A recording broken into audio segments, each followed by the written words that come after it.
Again, this is the third video of our first lecture. Again, pangatlong video ito para sa ating first lecture. First lecture, okay? Because yung second video is Quran naputol. So this is the continuation. So we will continue our discussion na third problem. So as being stated, a liter of water weighs about, okay, here's the given. So, yung water daw weighs, weight 9.75 Newton, and compute its mass in kilogram. Ano daw yung mass nito in kilogram? Okay? So, ano ulit yung basic formula ng weight? So again, weight is equal to mass times gravity. Ganun lang kasimple, okay? So, class, yung may given tayo na weight, it's 9.75 Newton equals to mass times yung gravity. Ano yung constant value ng gravity? Ano yung constant value ng gravity again? It's 9.81. Again, it's meter per seconds squared. Okay? Kasi na yung isa ring 9.81, that is kilonewton per cubic meter. Remember? That's the unit weight. Pero sa gravity, it's 9.81 meter per second squared. Do not get confused. Okay? Again, bring out with you your calculator. It's 9.75 divided by 9.81. May follow ka, no? Again, so 9.75 na in-divide sa 9.81. So, the value is 0.99 kilogram. Okay? So, that's the mass for the given water being asked. So, let's proceed sa number 4. Kilala ako sa pasan nila. Okay, so number 4. If an object has a mass of 22 kg at sea level, so yung object daw, may mass ng object is 22 kg sa sea level. Okay, so what is being asked are first question would be what will be its weight? Ano ba yung weight nito? Where the acceleration due to gravity is 9.75. Yung acceleration due to gravity natin is 9.75 meter per second squared. Letter B is what will be its mass at that point. Ano na yung mass nito sa point na ito, okay? So, solution. Ano again yung formula ng weight? It's weight is equal to mass times gravity. Well, basically, sabi ko kanina, constant value of gravity is 9.81, di ba? But, when there is this given value for gravity, ito yung magusar niyo, di nyo kusar sa 9.81. Okay? Again, we are looking for the value of weight with the value ng gravity ay 9.75. So, with the given values, we have mass is 22 kg times 9.75. Again, we can't use the value of gravity as 9.81 because may binigay na value sa problem na 9.75 for the gravity. Okay? Again and again, please bring with you your calculator. So, 22 times 9.75 is equal to 214. 214.5 what? Newton or kilonewton? It's Newton, obviously. Okay? Here's the thing. Kapag si kilogram ay times sa meter per second squared, yung value is Newton. Okay? Newton. Pero kung gusto mong gawin tong kilonewton, i-divide lang sa 1,000. Okay? And then, the value would be kilonewton. Gets? Okay. So, letter B. Ano daw yung mass ng object at that point? So, ano daw yung mass at this point? Well, basically, since yung object of the mass is, since yung mass ng object is absolute, so mass is still 22 kg. Okay? Bakit? Kasi yung mass ng object is absolute. So, the mass will still remain 22 kilogram. Gets to? Okay. So, now let's proceed to number 5. Again, if you have any more questions, just comment down below in the comment section. So, number 5. What is the weight? So, diretso find ano daw yung weight ng boulder ng 45. Yung mass down is 45 kilogram. Ano daw yung mass or ano daw yung weight ng boulder kung yung mass dito is 45 kilogram if it is brought to a place where the acceleration due to gravity is, yung gravity daw is 395 meters per seconds per minute. Have you seen the complexity? Again, ano daw yung weight ng 45 kilogram boulder with the acceleration due to gravity 395 meters per seconds per minute. Nagets nyo to? So, let's have the solution. Sa problem or sa problem na ito, we are dealing more likely with conversion. So, kaya nga yung sabi ko, importante yung basic knowledge sa conversion of units. Okay? For example, sa problem na ito, we have weight, mass times gravity, right? So, yung mass natin is 45 kilogram. Tapos, yung weight is, yung gravity is 395. Yung weight daw, yung weight is mass times gravity, right? So mass is 45 kilogram. Tapos, ano yung kwan? Yung gravity natin? 395. So, meters per seconds per minute. So, how to convert minute into seconds? So, basically, in 1 minute, there are 60 seconds. So, this problem or its solution would look like this. In 1 minute, there are 60 seconds. Okay? So, this is how we convert minute into seconds. So, again, bring out with you your calculator. As you can see, cancel yung minute dito. Okay? So, 45 times 395. Okay, 45 times 395, that is 17,775. Tapos, i-divide natin sa 60 kasi may 60 pa sa denominator. So, the value would be 296.25. Ano yung unit? It's Newton. Okay? Newton. Why? Okay, let's see the derivation of this. So, yung 45 is kilogram. Tapos, yung nasa loob is may meters per seconds. Tapos, may minute dito. Times, may minute dito. Tapos, may 60 or may seconds dito sa baba. Okay? See the derivation. So, cancel yung minute. May remaining na seconds both sa baba. Right? Both sa denominator. So, if we are to derive this one, we will be arriving into Newton. Yung sabi ko kanina, yung kilogram is, yung Newton is kilogram times meter per seconds squared. Okay? Are you following? Okay. So that's it. Again, make sure that you have printed the file. Kasi kung pwede lang, doon ninyo isusulat yung solutions ninyo.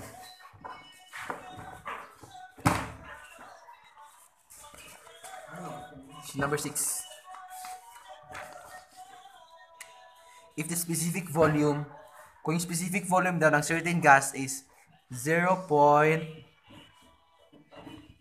Kung yung specific volume daw ng certain gas is 0.0.784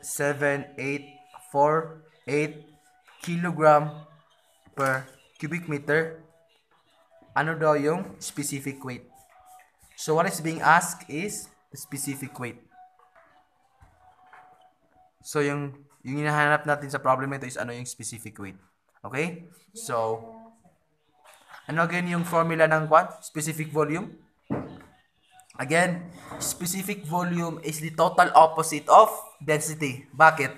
Kasi yung specific volume is the reciprocal or 1 over density. Okay, hagit siyo to? Again, I have formula a specific volume na reciprocal or 1 over density. So we have 0.7848 equals to 1 over rho. Diba? So cross multiply, 0 na kitagusaya. Tapos 0.7848 isa. Yeah, diba? So mapkasorotan na. Solve the value for the rho. 0.7848. I mean 1 divided by 0.7848. So yung value is 1.27. Ano yung unit ng rho or density? It's kilogram per cubic meter. Sabi dito, sinalayin nyo man na kung tutuusin if you are dealing with this one, specific volume, cubic meter per kilogram is, iginamit tagos kayo sa saya sa denominator na iginamit pagkuha nga, ipag-divide ka sa 1, naka-reciprocate. Okay? Hagit to? So yun, if we are dealing with density, of course, its unit would be kilogram per cubic meter. So after that, pwede na natin i-solve si specific weight. So specific weight is rho times gravity. Remember pa na formula? So specific weight is rho times gravity. So yung specific weight natin, yung density natin is 1.27 times gravity, 9.81. Again, yung sabi ko kanina, kapag walang given value for the gravity, use the value 9.81.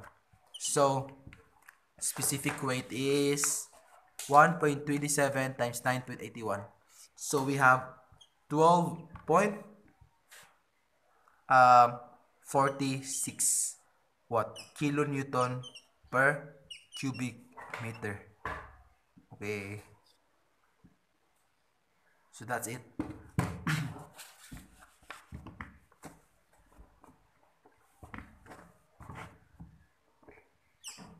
Let's continue to problem number 7. Ano daw yung specific weight of air? So, ano daw yung specific weight ng air? Kung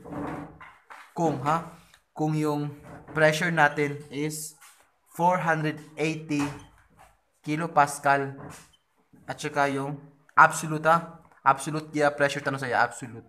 Tapos, ito na ako ni specific weight. Kung yung pressure absolute natin is 480 kilopascal with a temperature of 21 degrees Celsius. Okay, yan yung given. Kumbaga, nagya-given, nagyan key key solution para ma-solve so di mo banugan.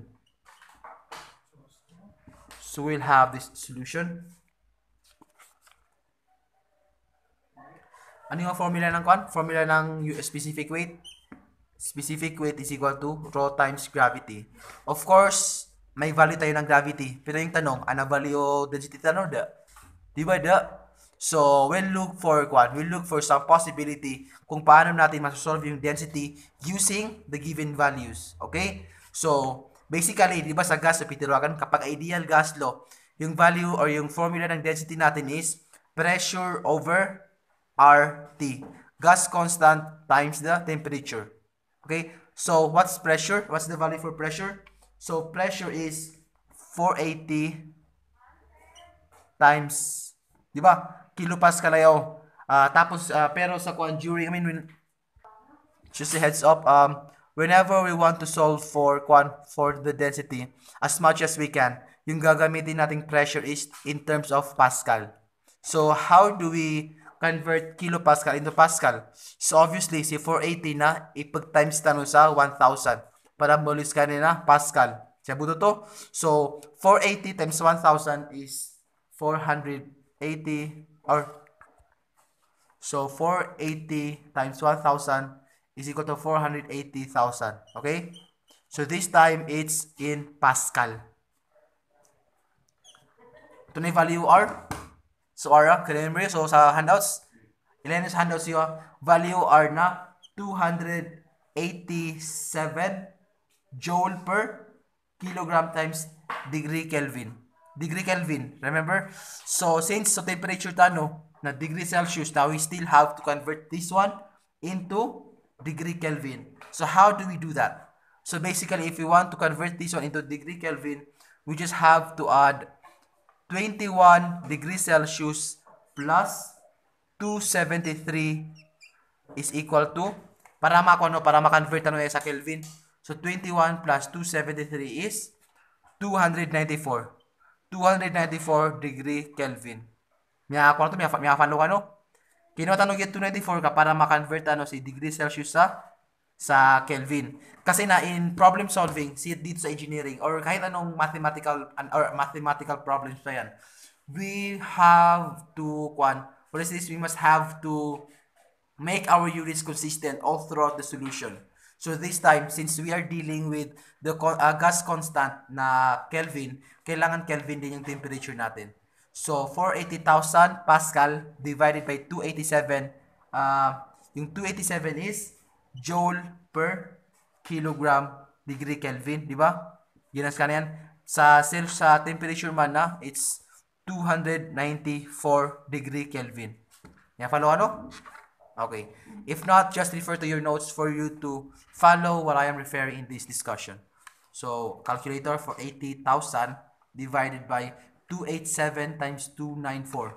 So, it's 5.69. What's the unit? It's kilogram per cubic meter. Diba? So, now, let's solve specific weight or unit weight. Specific weight, yung density natin, itong nasolve natin, it's 5.69. Tapos, gravity, it's 9.81. Kasi walang given na gravity, ito yung gagamitin natin. So, it's 5.69 times 9.81 is equal to 55.81 kilonewton per cubic meter. That's the value for specific weight.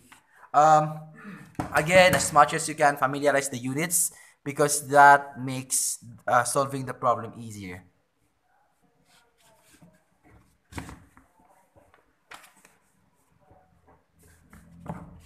So, number 8, find the mass density. Yung hanap dito is mass density or density sa raw.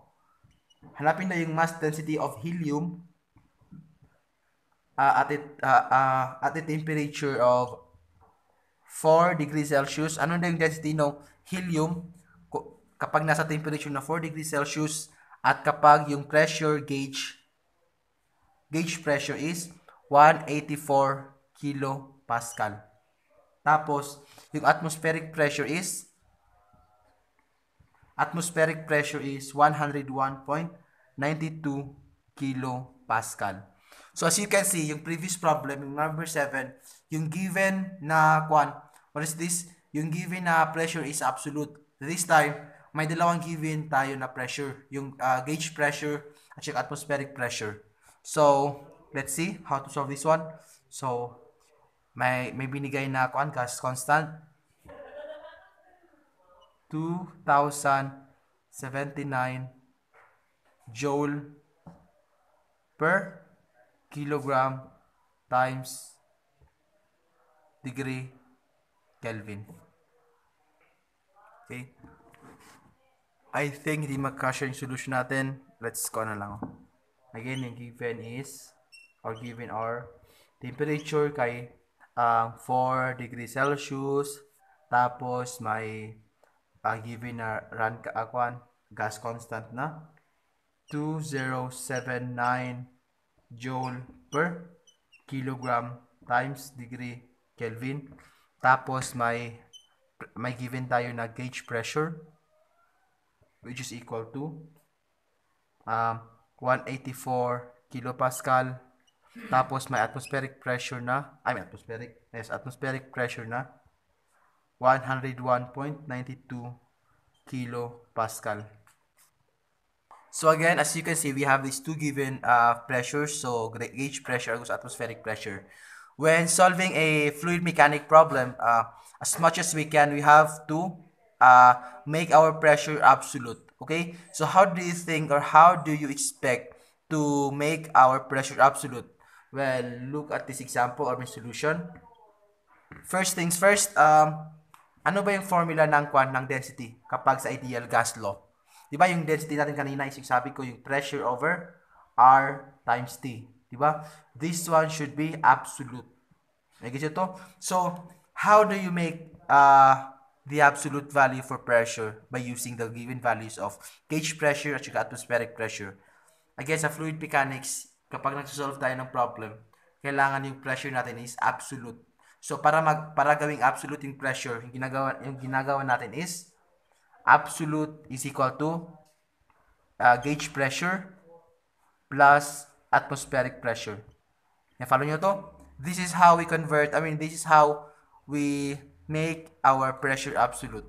So, 184 plus 101.92. Okay? So, yung absolute value ng pressure natin is 184 plus 101.92, which is equal to 285.92 kilopascal. Okay? So, may value na yung natin, yung absolute pressure natin. Now, let's proceed to temperature. As you can see, temperature natin is degree Celsius. So, kailangan pang i-convert yan sa degree Kelvin plus 273. So, kakonvert sa degree Celsius to Kelvin na. So, degree Celsius plus 273. So, this one is 277 degree Kelvin. As you can see, absolute pressure katayo value niyan. So, gas constant na kauto value niyan, kauto. So, 2079 joule per kilogram times degree Kelvin. Tapos, yung temperature natin is 277 degree Kelvin. So, as you can see, constant or uniform na yung units natin. So, pwede na natin i-solve si density. So, rho is equal to absolute value of pressure 285.92 over 2079 times 277. Paki-calculate. 285.92 over 2079 times 277. So, the value is 4.96 times 10 to the negative 4. Ano yung unit? It's kilogram per cubic meter. Okay? So, gina yung value of density tanong. Yun, makikita ito so density agakon gas or 0.000496. Dito sa kanin, no? So, next.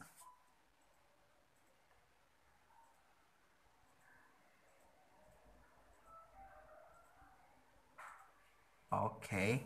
So, by the way, correction dito. Di ba yung unit natin dito is kilopascal? Yung sabi ko kanina dapat, as much as we can, we have to convert this one into Pascal, right?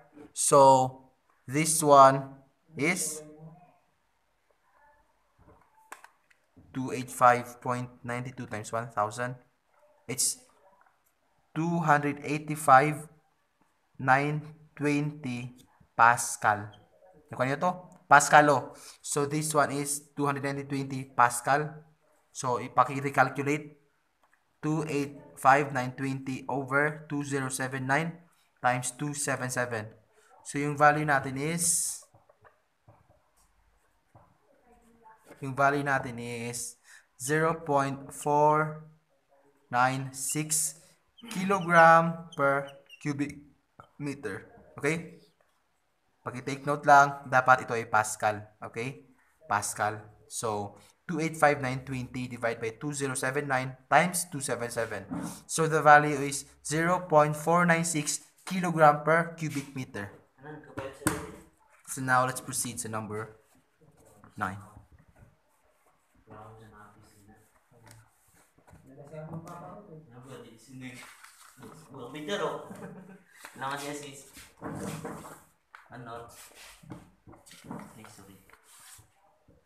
Number 9. So, yung given values natin, temperature daw is ang temperature natin is 32 degrees Celsius. Tapos, yung gauge pressure natin is 205 kilopascal.